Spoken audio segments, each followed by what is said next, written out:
So Dusky asked me the other day if I had anything left over from the previous Polycast people's servers, and I did have this one little thing from Phil's server where I'd built myself a log cabin up in these icy snow mountains that were part of my little block of land. Did a nice little enchanting corner over there, and there's a map. That's just like, it's really kind of the central area of the map. But you can see my mountains under there.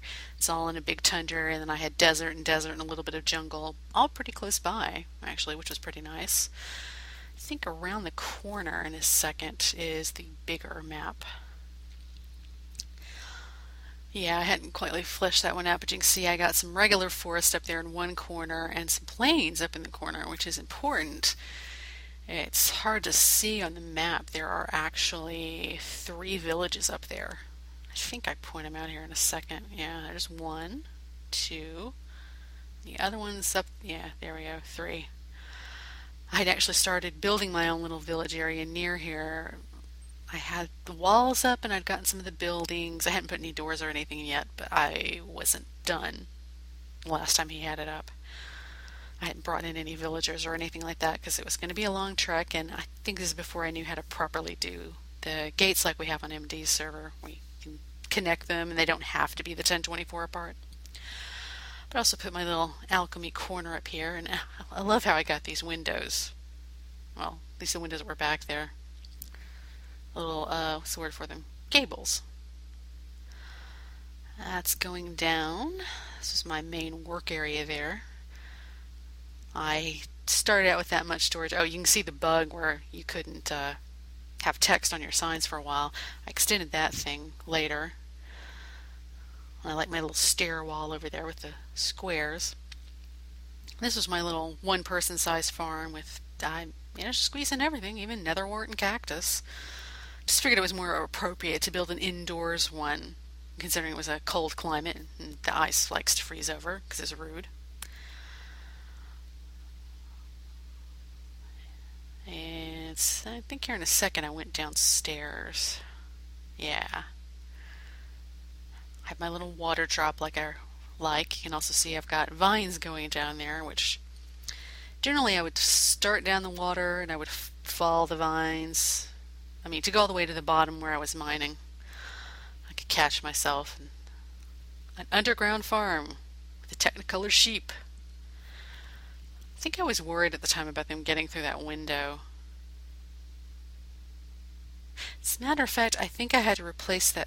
I can't remember if I replaced it with regular glass or left the cubes in so they wouldn't go, but I also had cows and pigs and chickens. Lots of chickens. Because this is right after we got pumpkin pie, so it's another reason I had the sugar cane and had the pumpkins going. I was making a ton.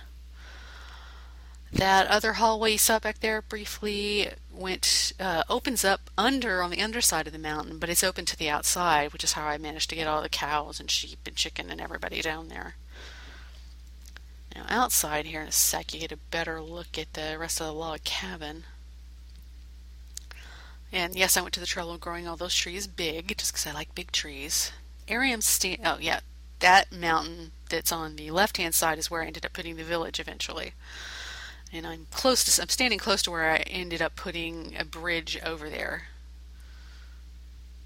Because this was still, I don't know, maybe about halfway through us playing on there. Oh, now you can see the gables from the outside, my little pole sticking out like the roof is being supported.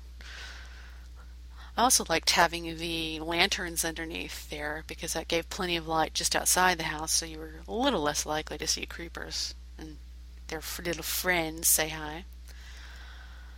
This is just my covered tunnel walkway area to my floating in the air nether portal. Also a little tree farm over there. Oh, thank you for pointing past self. Did eventually end up putting a lava ring around the portal, glassed it over so it was like more dramatic portal. Yeah, it was a good view of the house for like 2 seconds. And I was also working on foresting the area around my mountain, totally with spruce, mostly with spruce. But I think that was about it in this Oh no, I think I go back to the house for a second. But yes, I really like the covered walkway thing and making it uber lit because nobody wants to be in the middle of the walkway and suddenly see a creeper and have it go boom. Yeah, that's a better view. I like this log cabin house.